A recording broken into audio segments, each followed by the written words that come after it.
Hey guys, it's your girl Kizzy Rock, and yes, Kizzy Rock is my birth given name.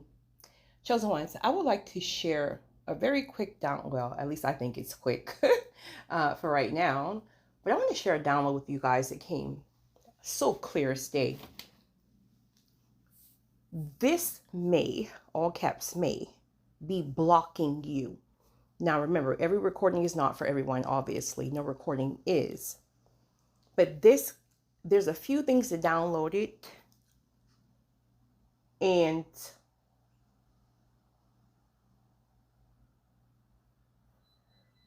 okay, so this can be person, place, or thing, right? You could feel like there's a delay spiritually. Something's blocking. It's like a guard gate where you just can't move forward spiritually. And then for others, it could look like a business or a ministry, and it just seems stuck and stagnant. All right, let's just see how it ties in, because I feel I feel so many different things popping up in my spirit. Be very careful in the sense of business or ministry or just whatever. Be careful of the wording on that thing. Words have power. Especially as the chosen ones, you got to be very, very, very careful with your words. This is why we can speak certain things and it comes to existence. We have to be very good or bad. We have to be very, very careful and intentional with our wordings. So you may have started something long ago and you named it, just whatever. You named it, you named the store, the ministry, but go back and check the wordings on it. Okay, for example, let me think about something really quickly. Let's just say you named the store Lost and Found, right? I'm just saying. It could be like just like maybe antique items or things like that. So you name the store Lost and Found.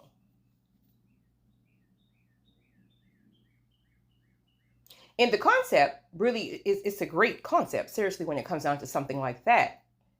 But lost, right? The enemy can take that very word and use that as a strategy to block certain things. And that's just an example. I'm trying to think of like a different name, but I think you get the point here. Go back and look at the name. And regardless of how catchy the phrase is, regardless if it's like a name that just kind of ties in with something that you like, right? Remember, this is a spiritual, right? Battle that we're in. And the enemy is trying to block it, and you're trying to figure out, why is this thing stuck and stagnant? I know this is an idea that God gave me. So what you got to do, you got to get back to the secret place, because anything that God gives you, he's going to always cover it. And so that's never to say that you won't have provision at certain times. See, a lot of people can have an idea, right, that can very well be a God-given idea, witty idea and inventions, and it might be 40 years now, but you're still operating from it how you operated 40 years ago.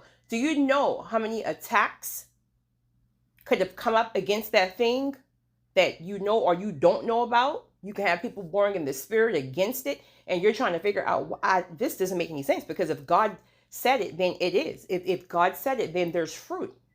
But then there's times you're going to have to get back. It's wisdom. It's wisdom. You saw growth, you saw fruit at one point, then all of a sudden, okay? Now you got to also be mindful. Is God saying the season for it is over and it's now time to pass the torch? That's another whole conversation for a different day, if that is the case. Excuse me, but I'm speaking in regards to, is something that God gave you, right? God get the glory for it in whatever way that he uses you. He's going to always give you the provision when needed. But you got to get back to the secret place when you realize something is off. There's something going on. You get back to the secret place, he will reveal to you exactly what it is. This is coming up against it. It could be jealousy. It could be envy. It could be the enemy, because obviously if I gave it to you, then you use it for my glory. If you're stewarding it properly, you're using it for my glory. So it's the enemy attacking it, but I need you to fast. I need you to get to the secret place so I can show you exactly how to war against it. I can show you exactly who to keep out of the business, who not to let enter the business, right? He'll show it to you, and then he will give you the strategy on how to war against it.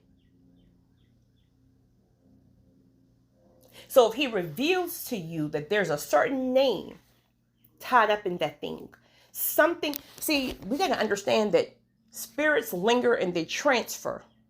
It could be this is just popping out. It could be a situation where at some point you were in business with someone, right? But the person is now gone for whatever reason. Maybe it could have been an ex and they're gone, or maybe it could have been somebody that somehow you allow to enter that space just through your own ignorance. Ignorance just me not knowing, down season, and then eventually God reveals something to you about that person, that person is a snake, or their spirit isn't right, or he don't want them to be. Because see, God don't want everybody to be a part of our blessings. You do know that, right? I had to really learn that. It's almost like we be thinking God wants us to bless everybody. So God wants you to bless demons? Make it make sense, right? Right? So even though the person is physically gone now, there could be some kind of paperwork tied up in that office, honey, sitting under dust that you haven't thought about in the last 25 years, but both names are still on it. Even though the person is gone from the business and they no longer have part of the business or the ministry, but something spiritually is keeping that thing tied.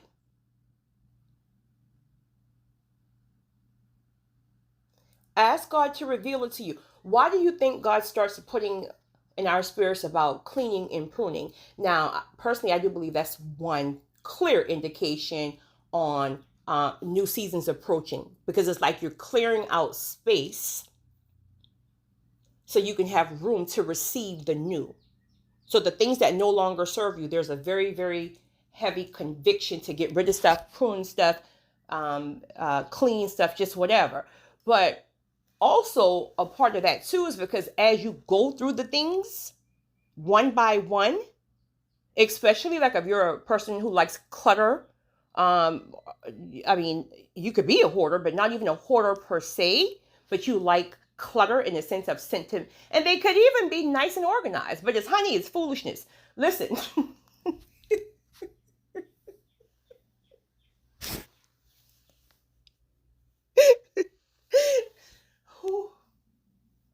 I'm going to get through this and I'm not going to restart it. Okay. See, this is what people got to understand. I keep saying this because I promise you guys, this is necessary. Like, it's necessary.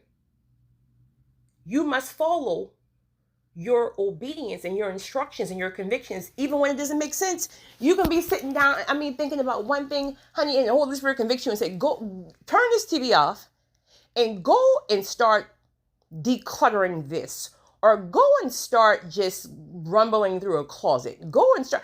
And you're sitting here thinking like, well, I'm watching a movie. I'll just do it when the movie go off. Honey, you're going to lose that thing in the spiritual realm. The enemy is going to send your phone is going to ring. There's going to be a distraction. You literally lost the conviction. You got to move when the conviction is on you, especially now, because many of us are in Kairos seasons. God really, really moves in Kairos seasons. Why do you think you have all the supernatural energy to get things done? So if he's calling you to do something, he's going to reveal it, whatever it may be, the strategy, the spirit that's lingering and where it's lingering from, right? He will reveal it to you as you move. So as you're now clearing this closet, you done been in that closet 1,000 times since your ex moved out. And now all of a sudden, you thought you threw all the clothes out, or you gave them all the clothes. You find one shirt in there, one dress in there. And you're trying to figure out, like, why do I feel all this oppression? Why is there delays? Why is there this? Not even understanding that one item can be keeping you tied to something in the spiritual realm. And here God is God. So he's instructing you to do something that will reveal it to you. And then he'll show you how to handle it. And then you will start to feel a flow, right? So just be sure, double check your, I don't know why, but the wording came clear as day. Like to share that. Double check your wording to be sure that wording is not speaking against fruit, against abundance, against, right? Be very, very careful. Oh my goodness, what was the other thing? It was the store, and it was lingering spirits that could be keeping you tied up. Okay, that can go back to even relationships, or even marriages, what I was speaking about earlier about the piece of clothing. It doesn't have to be a piece of clothing, if you will. It could be something that, again, you're holding on to because of sentimental reasons. It's like, well, you only get married once in a lifetime. So you're telling yourself that, even though you're asking God for a new husband or a new wife, and you see the wording here, well, I only get married once in a lifetime, or I don't even want to do it again, right? Not even understanding that the reason why it was not so great is because God was never a part of that. God told you not to do it. God said it wasn't even the season for it. Okay, you did it.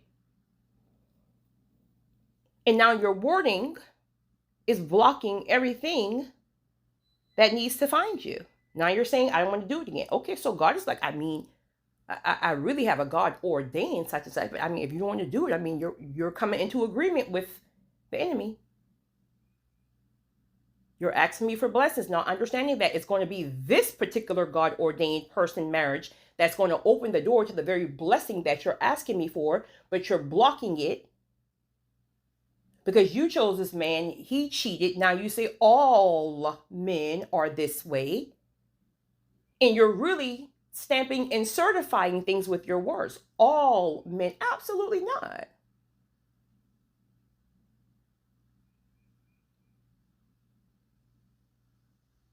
So if you're holding on to things, understand, again, that marriage could have been over since 1985. Honey, the picture got dust on it. You done break the frame. The frame is broken. Like it's under some things. And it's just like all of a sudden there's this conviction. God is telling you, please get this stuff out. Listen, if you say it's over, let it be over. Right? If you say you want to only do it one time, then so what are you holding on for? The man that remarried 5 times since then. So what are you holding on for? And so then we struggle trying to figure out, why do we have a hard time moving forward? Why do we feel these connections and longing for people that we've left? Because there are things that's lingering in the spiritual realm. And God will give you instructions and revelation and wisdom on what it is. Your obedience to your instructions is what's going to cap that thing off in the spiritual realm. But people want to keep playing back and forth in their flesh. Granted, maybe sometimes it's still a tug of war of maybe some love is still there, just whatever. So it's kind of like, well, I'm not really, really ready to really lock it off and seal it. Then it is what it is, right? Free will. You'll get tired at some point. We all got to get sick and tired of being sick and tired. Like we really, change truly happens when you are sick and tired of being sick and tired. Like I had to get sick and tired of people stressing me with their foolishness. And you get to the point when you get sick and tired of people and their foolishness, that's when you will start to make change. Bring your foolishness to me one time. Bring that foolishness to me one time. Disturb my spirit one time. I'll cut you off and see you when Jesus come home. Because you got to get tired for yourself. So if you're still lingering back and forth with the feelings, are maybe we can get, I don't know, maybe he will change one day. Maybe, right? You're just not there yet. And that's okay. But true change happens when we are sick and tired of being sick and tired. And I've learned that, listen, God moves when you yourself are ready. Because he's not going to play. Listen,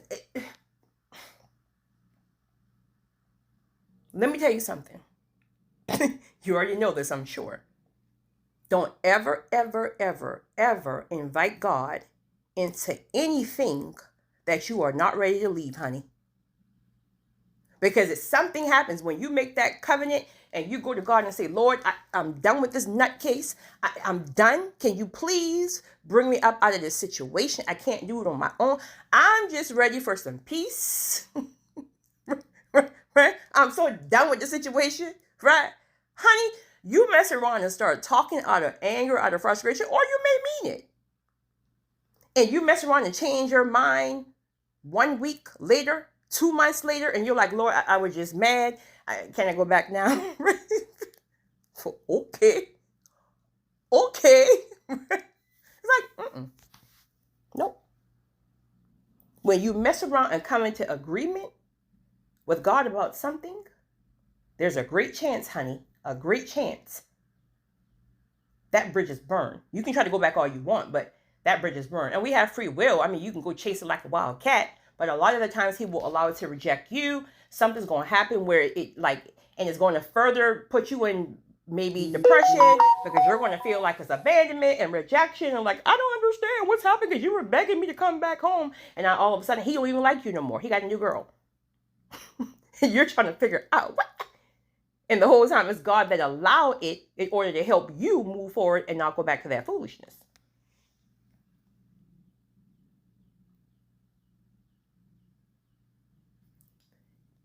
The energy must be clear. Again, I always give the indication and the example of a highway at 3 o'clock in the morning. Obviously, there are still some cars on there, but just envision a highway where there's no cars at all on this major highway, no cars on. Like this, your spirit must be clear in order to receive, in order to hear from God, and in order to receive the things that God has for you. But when we are leaving one season and going to the next, there are so many things that linger. And this is why a lot of the times we stay in the old land and we're trying to figure out if it's a new season, why am I still here? Because there are things, there are spirits, there's disobedience, there's emotions, there's this, that, and the third. So it's like it could be something that you're missing. And it may not even be intentional. Surely you may truly have had the mindset that, I've thrown everything out and I've been obedient. I removed the clutter. I went through the closet, right?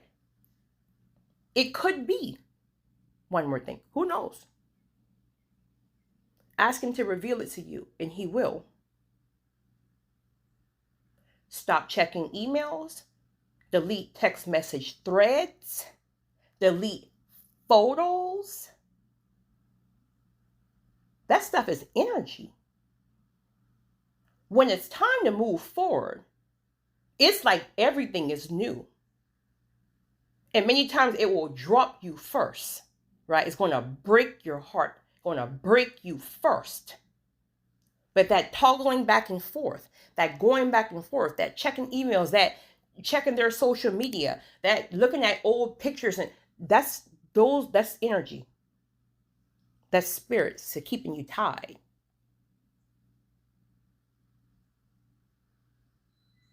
It's a new season. All new everything, baby. All new everything. You guys have a great one. It's your girl, Izzy Rock.